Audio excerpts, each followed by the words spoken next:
년 중에 우리 기독교에서 중요하게 지키는 절기들이 여러 가지 있죠. 성탄절이라든지 부활절이라든지 혹은 추수감사절, 성령강림절 이런 절기들이 있습니다. 이런 기념주의를 정하는 이유가 뭐겠습니까? 잘 기억하라는 거죠. 잊지 말고. 중요하니까 1년에 한 번씩이라도 꼭 기억하면서 그 의미를 잘 잊지 말고 기억하는 의미에서 기념주일로 지키고 있는 것입니다. 성경에도 하나님께서 친히 기념일로 정해주신 날들이 여러 가지 있죠. 그 중에 대표적인 게 하나가 6월절이죠. 이스라엘 백성들이 애굽 땅을 나오기 전날 온 재앙, 무시무시한 재앙이 애굽 땅에 임했을 때 하나님께서 어린 양 피를 발라놓은 이스라엘 백성이지만 재앙이 임하지 않고 지나간 패스오버, 그게 바로 6월절이죠. 하나님께 그 절기가 지난 다음에 이 날을 중요하게 여기고 이 날을 지키라 그럽니다. 그리고 달력을 바꿉니다. 이 날을 기점으로 이 날을 1월로 생각해라 할 만큼 하나님께 굉장히 의미를 부여했습니다. 물론 이 날은 이스라엘 백성이 구원받은 날임에도 중요하지만 그때 들어진 어린 양의 피가 장차 온 인류 가운데 하나님의 백성들을 위해서 흘리실 예수 그리스도의 피를 상징을 담고 있기 때문에 더욱더 중요한 절기로 하나님이 꼭 지키라고 말씀하신 것입니다. 신약에 와서는 중요한 절기 가운데 하나가 성령 강림절입니다. 사도행전 2장에 보면 예수님께서 약속하신 대로 제자들이 마가 다락방에 모여서 기도하고 있을 때 성령께서 급하고 강한 소리와 함께 불의 혀같이 갈라지는 모양으로 각 사람에게 임하셨습니다. 그걸 기점으로 온 백성들이, 그 모인 사람들이 성령 충만을 받게 되는데 그날 우리는 성령 강림주의라고 말합니다. 성령을 받았다는 건 중요하지만 그 성령 받은 그 날로 기점으로 인해서 신약 교회가 탄생하게 되죠. 그래서 신약 교회의 생일이다 이렇게도 표현을 하는 것입니다. 오늘 우리가 지키려는 이 날은 종교개혁 기념주일입니다. 해마다 10월 마지막 주일을 종교개혁 기념주일이다 이렇게 지키고 있습니다. 영어로 이 종교개혁은 리포메이션이죠. 리포메이션, 폼을 새롭게 한다는 겁니다. 원래 폼대로 되돌려 놓는다. 그게 바로 개혁, 종교개혁이 갖고 있는 의미입니다. 자리를 이탈한 것, 또 멀어져 간 것, 그것을 다시 원래 있어야 할 자리로 돌려놓는 것, 그게 바로 개혁이고 그게 말하는 종교개혁이 담고 있는 의미인 것입니다. 종교개혁은 성경에서 너무 멀어진 교회로 하여금 다시 성경으로 돌아가자, 다시 성경에서 말한 교회의 원래 위치로 가자라고 말하는 게 개혁의 중요한 의미라고 말할 수가 있는 것입니다. 우리 아는 것처럼 이 종교가 어떻게 시작됐죠? 여러 사람들이 교회 개혁을 많이 부르짖지만 특별히 종교계라는 거대한 불씨를 당긴 사람은 루터죠. 마틴 루터입니다. 1517년 10월 30일 날 당시 천주교의 신부였던 루터가 당시 교회가 너무 성경에 벗어난 전통과 신앙 관습을 가지고 보면서 의문을 갖고 95개의 질문서, 반박문을 당시 독일의 비텐베르크 성당 문에다가 갖다 붙였죠. 그게 시발점이 되어져서 이 종교의 불씨가 당겨지게 되었습니다. 이것이 당시에는 라틴어로 기록되어 있지만 그게 독일어로 번역되면서 독일 온 사람들, 또 나아가서는 주변에 있는 스위스나 프랑스나 온 유럽에 이 덜불처럼 번져나갔던 것이 종교의 역사였습니다. 이를 통해서 나타난 열매 가운데 하나가 우리 흔히 말하는 개신교가 탄생하게 되어졌습니다. 여러분, 루터가 처음부터 내가 이 종교를 완전히 뒤엎겠다, 개혁하겠다 그런 의도로 출발한 건 아니었습니다. 단지 그가 말씀을 연구하다가 이게 왜 성경과 다르게 하는가, 왜 성경이 아닌가 하는 점에 대해서 그 질문을 쏟아낸 것에 불과했던 겁니다. 그런데 하나님께서 그 루터의 마음을 보시고 그 마음을 이용하셔서 종교 개혁이라는 큰 역사를 이루신 것이죠. 그래서 칼빈은 그랬습니다. 종교 개혁은 하나님께서 하신 일이다 라고 이야기한 것이죠. 인간의 의도가 한 것이 아니고 하나님께서 하나님 정하신 때에 이루신 일이라고 이야기하는 것입니다. 여러분, 루터의 종교개혁의 중요한 핵심 원리가 세 가지가 있습니다. 첫째는 오직 성경, 오직 은혜, 오직 믿음. 이 세 가지가 루터가 주창했던 종교의 3대 원리라고 말할 수 있습니다. 이 세 가지를 먼저 좀 살펴보기를 원하는데, 첫 번째가 오직 성경입니다. 솔라 스크립투라라고 말하는데, 성경이 뭡니까? 하나님이 당신의 말씀을 기록으로 남긴 게 성경이죠. 성령의 영감원에서 우리에게 주어진 것이 성경이고, 그 성경은 오늘 모든 믿는 이들의 절대 기준입니다. 어떤 사람인지 어떤 교회든지 이 성경이 절대적인 기준이고 표준이라는 겁니다. 이 성경에서 벗어나면 안 되는 거죠. 그런데 이 중세시대의 모습 어땠습니까? 하나님의 말씀과 대등한, 혹은 말씀보다 더 위에 서는 것들이 등장하기 시작합니다. 그게 바로 교황의 가르침, 교황의 지시였던 것입니다. 이 로마의 교황은 자칭 사도 베드로를 잇는 계승자다 이렇게 이야기하면서 교황에게 성경을 풀고 매일 권한이 주어졌다고 이야기합니다. 그래서 교황이 결정하는 것은 그건 다 옳은 거다. 그래서 나온 게 교황 무오설이죠. 교황의 그만한 능력과 실력이 주어졌다고 생각하는 것입니다. 여러분, 이것은 성경과는 완전히 반대되는 겁니다. 성경 뭐라 했죠? 의인은 없나니 하나도 없다. 하나님 앞에 의로운 사람은 아무도 없다는 게 성경의 분명한 진리인데, 교황의 무엇을 주어라 하면 그건 성경과 완전히 반하는 것입니다. 그런데도 그 당시 모든 교인들 세상이 그걸 그대로 받아들였습니다. 맞아, 교황은 무엇하신 분이야. 그분의 말씀은 성경과도 같은, 어쩌면 성경보다 더 뛰어난 그런 말씀으로 받아들이는 겁니다. 이런 어처구니 일이 왜 이때 일어났을까요? 그 근본 원인은 딱 하나입니다. 사람들이 하나님의 말씀에 참된 진리에서 무지했기 때문에 그렇습니다. 이거 무엇이 참된 진리인지, 무엇이 진짜 성경인지를 몰랐기 때문에 누가 뭐라 해도 거기에 반박할 수가 없게 된 것입니다. 그 원인은 어디 있습니까? 당시에 성경을 라틴어로 되어 있습니다. 근데 모든 사람이 쓰는 공용어는 독일어입니다. 그러니 라틴어로 된 성경을 보려면 특별히 라틴어 공부를 해야만 합니다. 누가 공부했습니까? 신학자들만. 신학생들만 라틴어로 공부하지 누가 그 라틴어를 공부했겠습니까? 요즘 여러분 신학교 들어가면 헬라어, 히브리를 공부합니다. 우리가 헬라, 히브리어 공부할 이유가 없죠. 근데 성경을 연구하기 위해서는 헬라와 히브리를 공부하는 하게 되는 거죠. 그러므로 그 당시 성경은, 라틴어로 된 성경은 사제들만 갖고 있습니다. 그리고 사제들이 성경을 풀어서 이야기해 주면 백성들은 그냥 들을 뿐입니다. 교인들은 듣고 신앙생활을 하게 되는 것이죠. 그런데 거기에 인간들의 생각과 감정이 뒤섞이기 시작하면서 하나님의 말씀이 그릇되게 되고 말았다는 것입니다. 특별히 거기에 많이 개입된 게 뭔가 하면 결국은 이권입니다.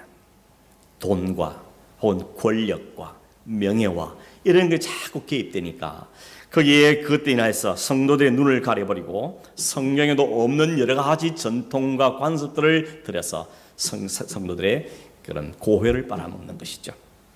그래서 점점점 교회는 몇몇의 성직자 중심으로 사유화되어 가고 교회의 본질은 점점 변질되어 간 겁니다. 성직이 괜찮아 보이니까 돈을 주고 사는 사람도 생기고, 그런 성직자들의 도덕적 타락과 자신의 이익만을 챙기는 그 탐욕이 만연했습니다. 교회 외형은 참 대용화돼 가고 장르는 점점 화려해지고, 이런 순일한 교인들은 거기에 다 헌금을 갖다 바치면서 자신의 어려움을 겪고 있게 된 것입니다. 물론 여러분, 이런 일이 그때만 그렇겠습니까? 역사상으로 보면 언제든지 말씀이 희미해진 때는 이런 역사들이 나타나는 것을 보게 되는 것입니다. 그럼 오늘 우리 성도들의 문제도 뭐겠습니까? 성경을 모르면 거기에 문제들이 생기는 겁니다. 혹 여러분 성경을 읽지 않으면서 자신이 갖고 있는 믿음의 원리와 진리를 잘 알고 있다고 생각하면 그건 굉장한 착각인 것입니다. 더 문제는 진리를 알려는 노력도 하지 않는다는 것. 그냥 지금까지 내가 알고 있는 생각, 갖고 있는 관념, 느낌, 그걸 갖고 그냥 신앙생활을 하겠다고 우기면 굉장히 큰 어려움이 생깁니다. 영적인 무지만큼 어려운 게 없습니다. 영적인 무지는 결국 영적인 파멸로 가기 때문에 그렇습니다. 혼자만 파멸되는 게 아닙니다. 함께하는 공동체도 다 무지와 파멸로 끌고 가게 되는 것이죠. 자기뿐만 아니라 공동체도 어렵게 만드는 거죠. 자기 생각, 자기 주장, 자기 경험, 편견된 고집을 부리면 자신뿐만 아니라 전체를 어렵게 만드는 것을 보게 되는 겁니다. 사실 따져보면 내 생각, 내 주장이라는 것이 얼마나 보잘 것 없는 것입니까? 우린 다 연약하고 무지하고 분별력도 부족한 사람들이 아니겠습니까? 그런데도 우리에게 있는 이 이기심, 이 욕심들, 그리고 이 고집들, 아전 인수격으로 해석하는 것들, 이런 것들이 우리로 하여금 얼마나 우리를 복잡하게 만들지 모릅니다. 예수님 뭐라 그랬죠? 너희가 내 제자가 되려면, 나를 따르면 제일 먼저 뭘 해야 되죠? 자기를 부인하는 것입니다. 자기를 부인하고 그리고 나서 와서 나를 따르라고 이야기하셨던 겁니다. 우리는 지금도 주님을 따른다고 말합니다. 그리고 따르기를 원합니다. 그런데 주님이 말씀하는 그 첫 번째, 자기를 버리는 데는 너무 인색한 것입니다. 여전히 내 주장, 내 고집, 내 경험, 내 실력을 앞세우려는 것이죠. 주님 앞에서 이 모든 걸 버리고 오라 그랬는데 여전히 그걸 갖고 주님을 따르겠다고 고집을 피우는 경우들이 대단히 많다는 것입니다. 여러분, 우리의 모든 기준은 말씀밖에 없습니다. 하나님 말씀만이 우리 모든 것의 기준이고 표준입니다. 어느 누구도 아닙니다. 교황도 아니듯이 설사 어떤 사람도 기준이 될 수는 없다는 겁니다. 그래서 이런 말도 있죠. 말씀이 가는 곳까지만 가고 말씀이 서는 곳에 멈추라는 말이 있습니다. 말씀이 가는 곳 가야 되는데 오버하는 것, 말씀이 멈추지 않고 계속 오버하면 그게 바로 죄죠. 하나님께서 말씀하시는 어기는 것이 바로 죄라고 말합니다. 그래서 죄의 단어의 뜻이 뭔가 하면 하말티아인데, 하말티아 뜻이 뭐죠? 관역에 화살이 정확히 꽂혀야 되는데 오버하는 것, 미치지 못하는 것, 빗나가는 것, 이게 다 죄라는 것입니다. 왜 빗나가죠? 자기 고집 부리고 자기 생각을 가지고 말씀이 기준이 아니고 자기 경험과 자기 지위나 이걸 갖고 고집 부리기 때문에 벗어나게 되는 일들이 생겨지게 된다는 것입니다. 그럼 우리는 우리에게 필요한 게 뭐겠습니까? 역시 오늘 우리에게도 반복되는 필요한 것은 말씀으로 가는 겁니다.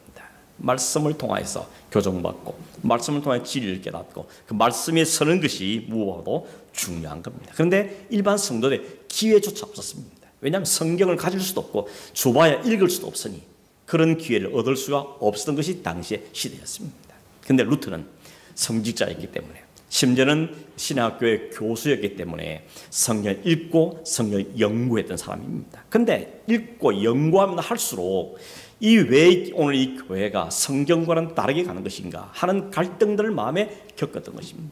그 갈등과 고민이 심해졌던 것이죠. 그래서 그가 주장하기 시작한 겁니다. 이게 성경이 맞습니까? 이게 성경한 바가 맞습니까? 라고 말한 것이 95개 조항이나 되었다는 겁니다. 여러분, 1500년 동안 이제 전통으로 자리를 굳힌 그 천주교 로마 캐톨릭의 그 교리와 전통들에서 대항한다는 게 결코 쉬운 일이 아니었습니다. 그럼에도 불구하고 루터는 오직 성경이다, 오직 성경이라는 것을 주장하고 부르짖었던 것입니다. 두 번째 원리는 뭔가 하면 오직 은혜죠. 오늘 교회의 모든 것은 하나님의 은혜만이 드러나야 하는 것입니다. 사람이 낫으면 안 된다는 이야기죠. 모든 하나님의 은혜입니다. 이 고백할 때는 뭐냐니까 우리는 없다는 겁니다. 하나님 은혜입니다. 나도 있습니다. 그건 아니죠.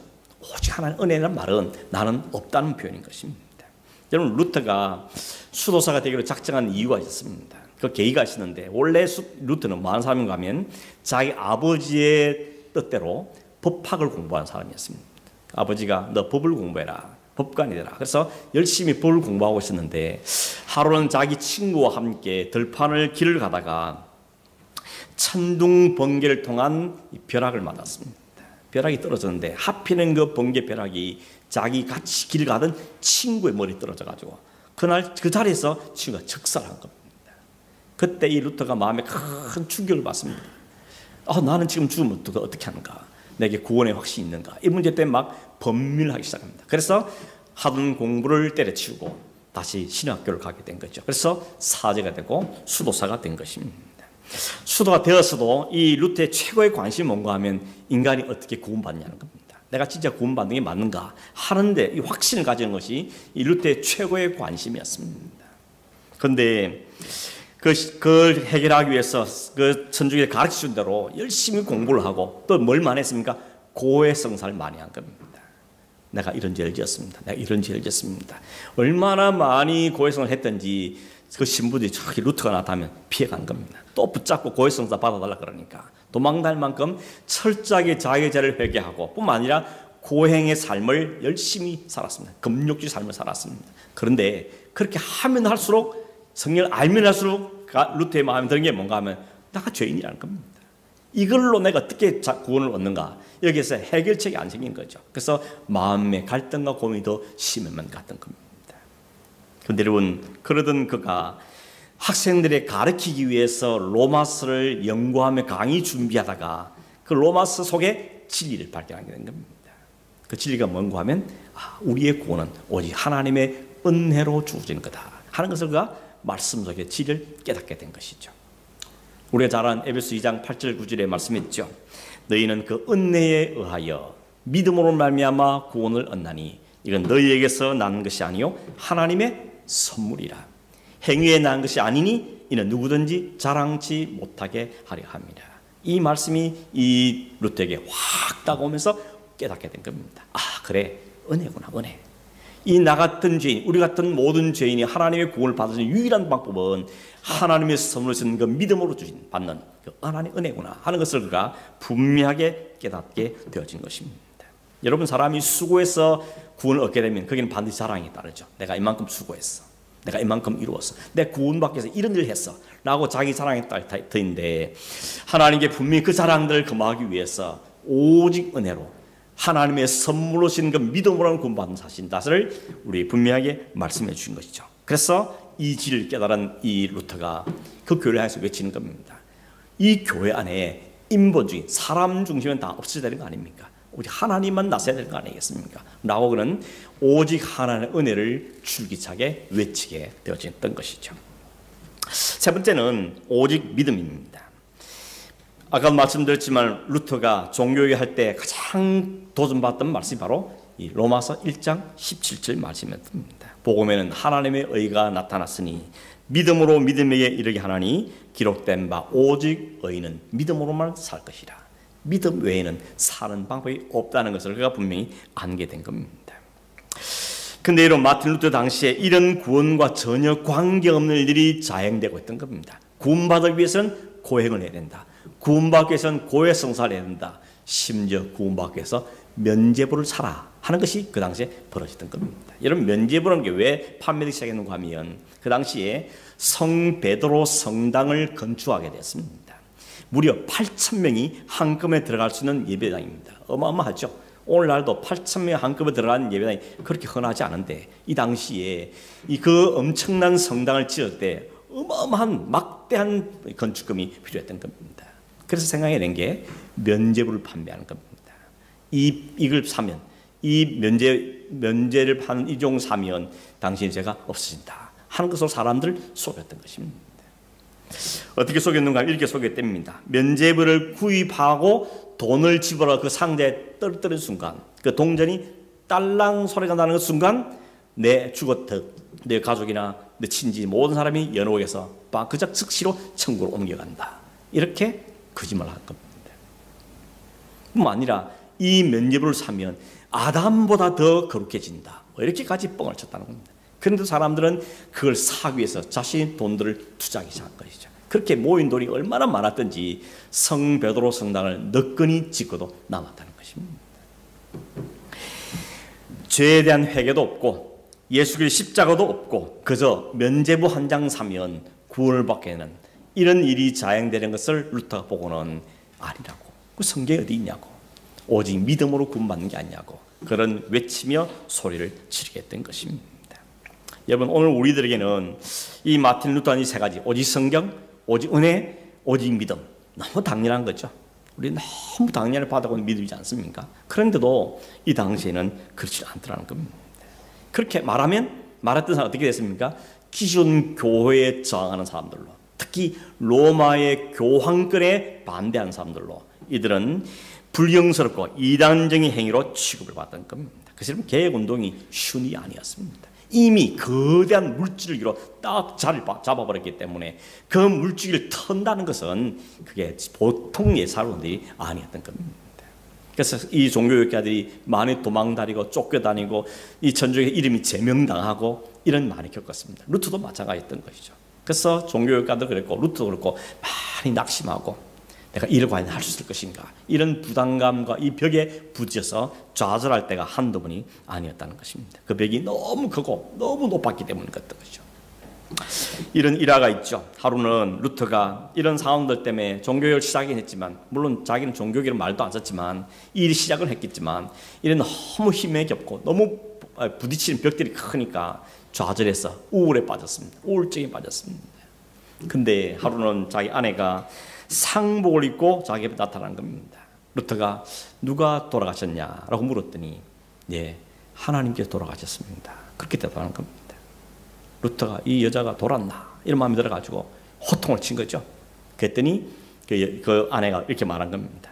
당신 보니까 하나님이 돌아가신 게 틀림없다고 그렇게 대답했다는 거죠.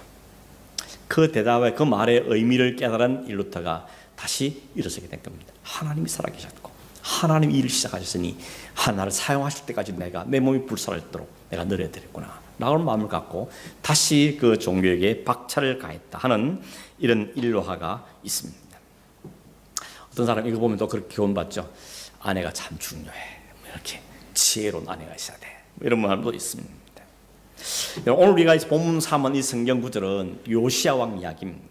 요시야 왕은 8살 때 왕이 돼갖고 31년 동안 왕이 있었던 사람이었습니다. 마지막에는 전쟁 때 죽었죠. 그가 8살의 왕이 돼서 31년 동안 왕노를 했는데 그에 대해서 성경은 이렇게 말합니다. 오늘 읽지 않았지만 2절에 바로 앞전에 2절에 보면 이렇게 말합니다. 요시야가 여호와 보시기에 정직히 행하여 그의 조상 다윗의 모든 길로 행하고 좌우로 치우치지 아니하였더라. 요시야가 굉장히 하나님께 인정받은 사람인 걸 알 수 있습니다. 대표적인 게 오늘 성경에 등장합니다. 18살 때였을 때 왕이 된 지 10년 됐을 때 이 요시야가 한 일이 뭔가 하면 성전을 수리하는 일을 했습니다.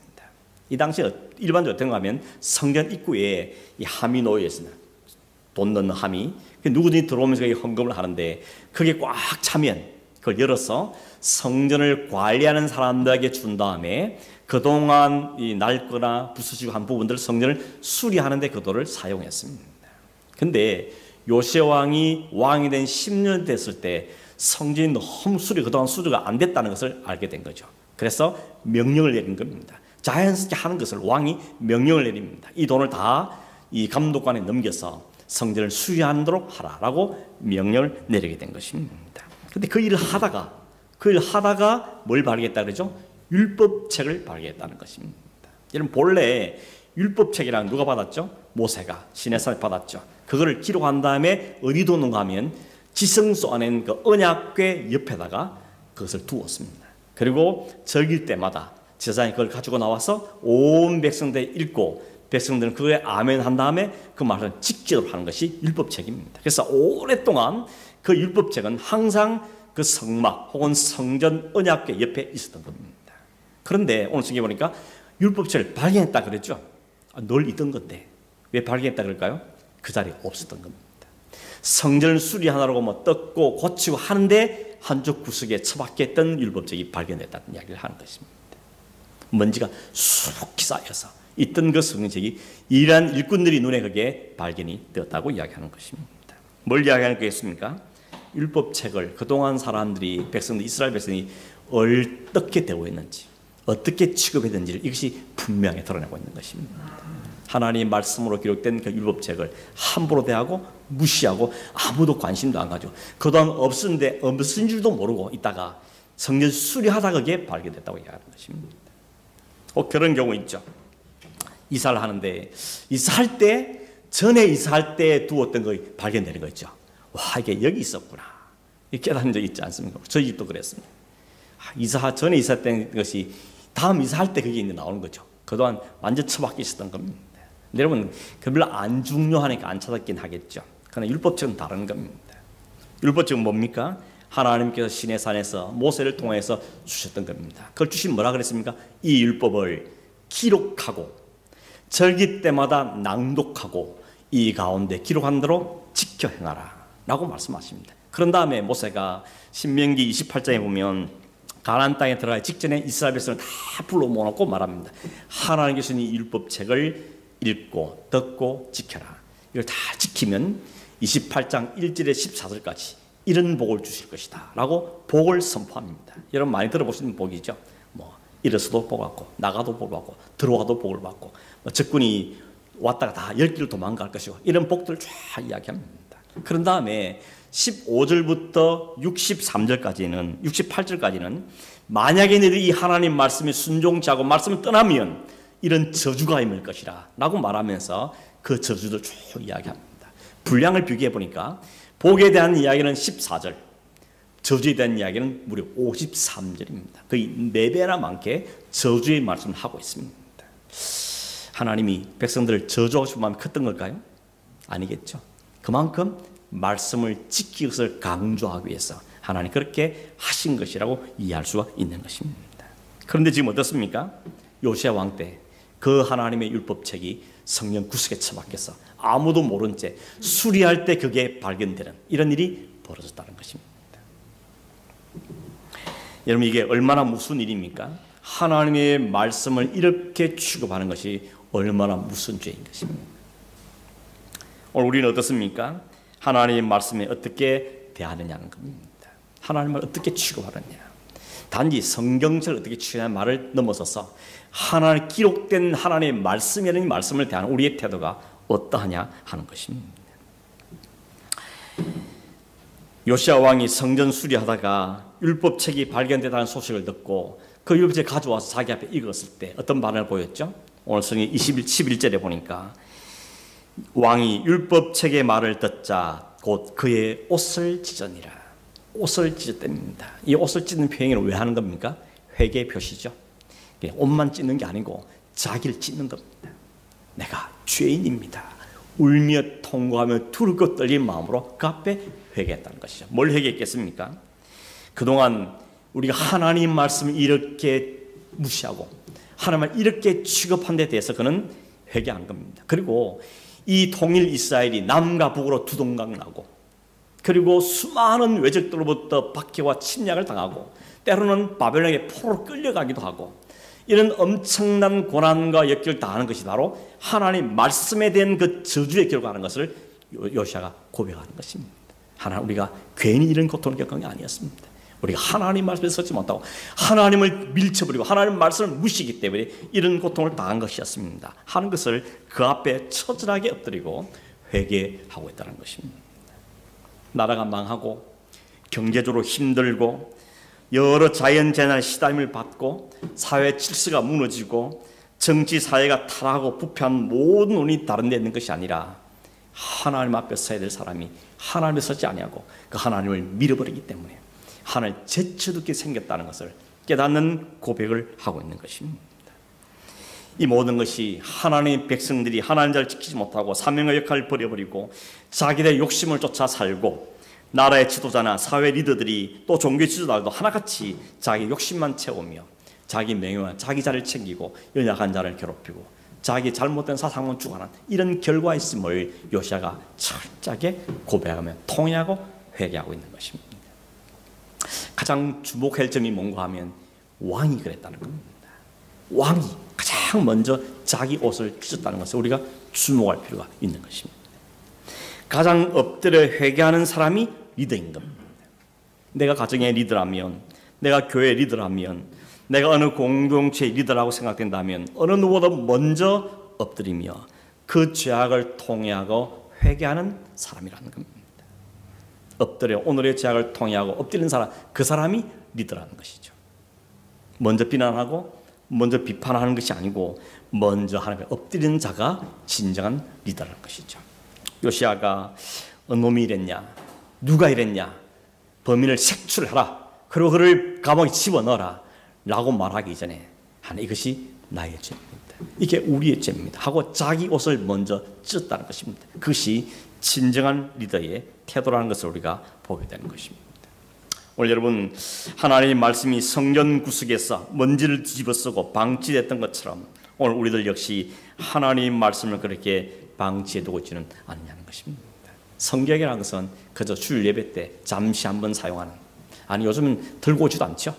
다 그냥 자막으로 비추어주니까 또 모발판에 다 들어있으니까 이렇게 하는 경우도 있습니다. 물론 성경 자체를 꼭 옛날처럼 끼고 와야 된다 그걸 말하는 것이 아니고 하나님 말씀에 대한 태도를 이야기하는 것이죠.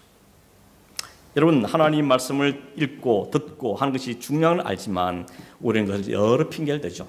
일단 바쁘다는 겁니다. 이민 생활에 먹고 살기도 바쁜데 이런 말들을 많이 하죠. 그 말을 들을 때마다 참 이해가 됩니다. 얼마나 힘들까, 얼마나 바쁘고 얼마나 힘들면 그런 생각이 들죠. 그러면서 항상 드는 생각이 뭔가 하면은 하나님도 이해해 주실까 하는 생각이 듭니다. 하나님도 우리의 이 마음을 이해해 주실까? 하나님 바쁘잖아요. 하나님 지금 힘들어서 그래요. 하나님 지금 먹고 살기도 바쁜데요. 그럼 하나님, 그래 알았다. 성경 나중에 읽어라. 그러실까 하는 것입니다. 한번 곰곰이 여러분 생각해 보시길 바랍니다. 15세기에는 성경이 라틴어로 돼서 읽을 수도 없었습니다. 읽고 싶어도 읽을 수가 없었습니다. 그런데 오늘은 얼마든지 읽을 수 있는 환경과 조건은 충분히 되어 있지만 시간이 없었어. 바빴어. 다들 더 중요했어. 그래서 하나님 말씀을 홀리하고 있지는 않냐는 것이죠. 어느 게 더 문제입니까? 읽고 싶은데 읽을 수도 없고 읽을 책도 없었어. 읽을 수 없던 그 중세시대가 더 문제인지, 아니면 말씀의 홍수 속에 살면서도 진짜 하나님 말씀에 대해서는 관심이 없는 오늘 이 시대가 더 문제인지, 어느 게 더 문제이겠습니까?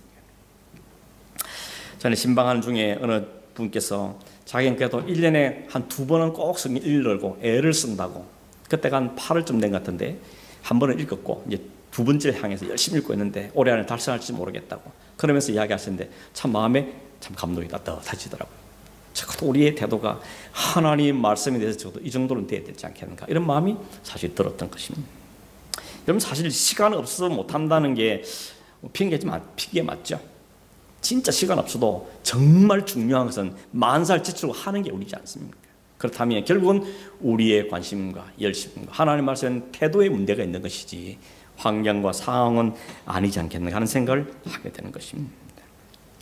오늘 여러분, 우리 많은 사람들이 사실은 계획을 많이 부르짖습니다. 사회에도 계획을 부르짖고 정치에도 계획을 부르짖고 교회에도 계획을 부르짖습니다. 그런데 오늘 성경 보니까 그 계획의 출발점은 자기 자신이라는 사실을 우리에게 알려주고 있습니다.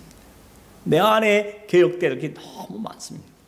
한번 우리 마음을 아주 정직하게 들어보면 다른 사람 다른 것 계획하는데 힘 뺄 시간에 사실 내가 먼저 계획될 게 너무 많다는 것을 철저하게 깨닫게 되어지는 것입니다. 루트는 자기 자신에 있는 이 죄성 때문에 괴로워하고 날마다 말씀과 씨름하면서 답을 좀 찾아보려고 발버둥치다가 결국 그 말씀 속에서 그 답을 얻고는 그 앞에 철저하게 몸부림침 회개하고 또 그렇지 않은 그 시대의 교회를 향하여서 외치면서 함께 회개의 자를 가자고 외쳤던 것을 보게 됩니다. 요시야도 마찬가지죠.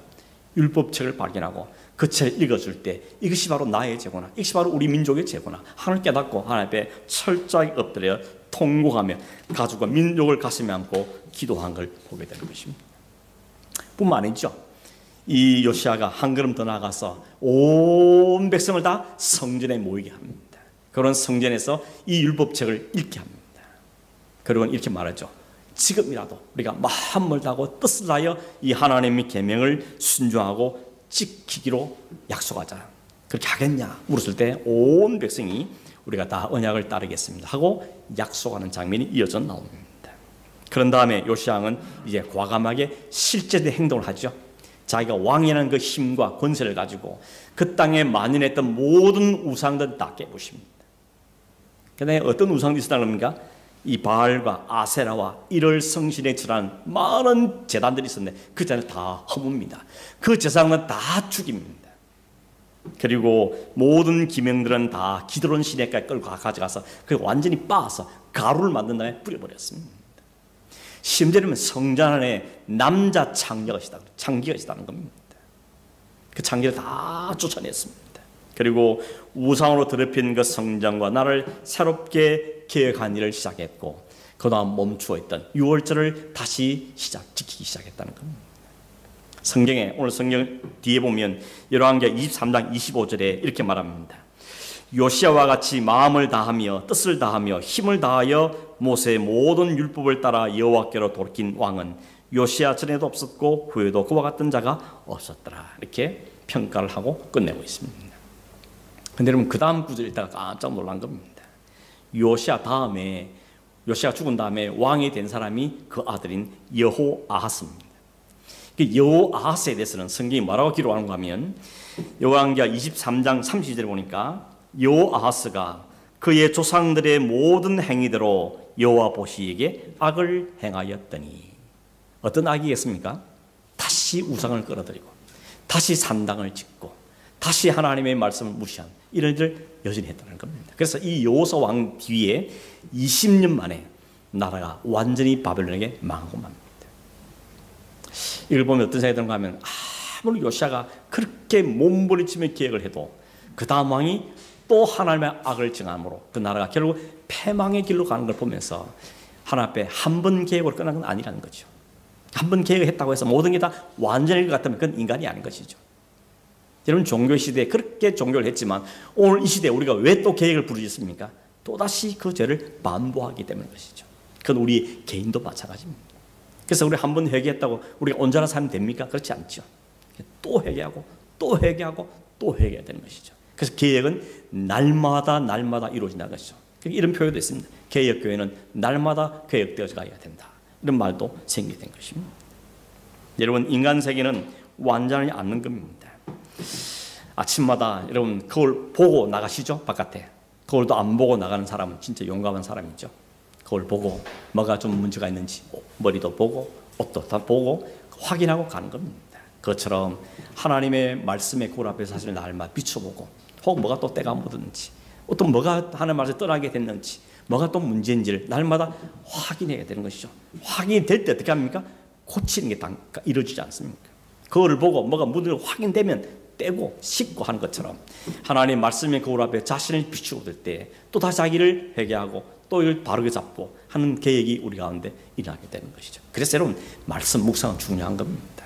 매일 아침 큐티하자는 이유가 거기에 있는 겁니다. 왜냐하면 우리는 가만히 있으면 자연스럽게 때가 묻게 되어 있습니다. 그래서 그걸 날마다 제거하기 위해서는 하나님의 말씀의 거울 앞에 설 수밖에 없는 것이죠. 어떤 분이 이 계획을 막 부르짖는 한 분이 이런 글을 썼답니다. 교회는 이래서는 안 된다. 목사들이 잘못하고 있다. 이제 모두 바꿔야 한다고 부르짖고 다녔다. 나야말로 이 시대의 지적으로 영적으로 투철한 신앙이기에 이 교회, 이 교단, 이 나라를 바로 이끌어 나가야 되겠다고 외쳤다. 그렇게 다니다가 마주친 조그만 나무 십자가에서 나지막이 그분의 음성이 들려왔다. 네가 먼저 죽어야 한다. 네가 먼저 죽어야 한다. 여러분, 개혁되지 않아도 될 만큼 완전하고 완벽한 사람은 없습니다. 그런 교회도 없습니다. 그런 시도 없습니다. 그래서 날마다 계획은 필요한 것이죠. 모두가 개혁돼야 될 대상인 것입니다. 그런데 오늘 성경에 보니까 가장 큰 도전은 뭔가, 올림은 뭔가 하면 그 출발점은 나부터입니다. 나로부터 시작하는 것입니다. 그리고 그 방법은 하나님의 말씀으로 돌아가는 것부터 시작되는 것을 오늘 성경은 우리에게 이야기해주고 있는 것입니다. 진정한 계획은 하나님의 말씀을 발견하고 하나님의 말씀에 자기가 서는 순간부터 시작된다는 것을 성경은 우리에게 이야기해주고 있습니다. 종교회가 개혁가인 루트가 그랬고, 성경에 등장하는 이런 개혁자인 요시야 왕도 바로 그랬다는 것입니다. 그래서 종교개혁자들이 한 몫으로 외치는 게 말씀으로 돌아가자는 겁니다. 말씀으로 돌아가자. 그것이 기준이니까, 거기에 하나님의 뜻이 담겨 있으니까, 그것이 우리를 밝혀주기 때문에, 그것을 우리 새롭게 하기 때문에 라고 말씀하고 있는 것입니다. 여러분, 하나님 앞에, 말씀 앞에 서야 자기 모습을 정확하게 발견할 수 있습니다. 그리고 그 말씀이 우리 안에 성령으로 역사해야 우리의 죄가 치료되고 우리 참내 회개가 일어나고 우리 안에 모든 걸 다 버리고 정리하고 새로워지는 역사가 우리 안에 가능해지는 것입니다. 오늘 이 종교개혁을 기념한 주일에 다시 한번 우리의 믿음, 또 우리의 신앙의 태도, 혹은 교회를 섬기는 우리의 자세, 열정들을 확인해 보길 바랍니다. 무엇이 문제인가? 어디서 틀어졌는가? 어디로부터 멀어졌는가? 말씀 앞에 자신을 정확히 다시 한번 진단하고, 오늘 나로부터 내가 먼저, 이 주자인 나부터 먼저 주님 앞에 또 다시 한번 엎드리고 옷을 찢으며 회개하고, 뿐만 아니라 이 모든 공동체의 죄가 바로 나의 죄임을 알고 함께 회개하며 고쳐나가고 새로워지고 믿음으로서 가는 그런 교회로 우리 자신들로 세워지는 은혜의 길을 주의 이름으로 축원합니다. 기도하겠습니다. 하나님 아버지, 오늘 다시 한번 이 루터와 요시야 왕을 통하여서 오늘 이 서야 될 자리와 우리 해야 될 취할 태도에 대해서 오늘도 말씀해 주신 것을 감사함을 드립니다. 오 하나님 아버지, 오늘도 우리 안을 정확하게 보기를 원하고 우리 속에 있는 온갖 우상과 하나님 멀리하는 것들과 이기적이고 욕심적인 것들을 다 내어놓고 십자가 앞에 자신 이 모든 걸 죽이며 주님을 오늘 다른 믿음의 삶을 사는 저희 되도록 인도하여 주시옵소서. 자신과 우리의 가정과 우리의 교회와 이 시대가 하나님 앞에 날마다 새로워진 은혜가 있도록 주님 역사하여 주시되 하나님 말씀으로 능력으로 이루시고 그 말씀에 순종한 저희를 통하여서 이루어 주시옵소서. 그와 같은 예수님의 이름으로 기도하옵나이다. 아멘.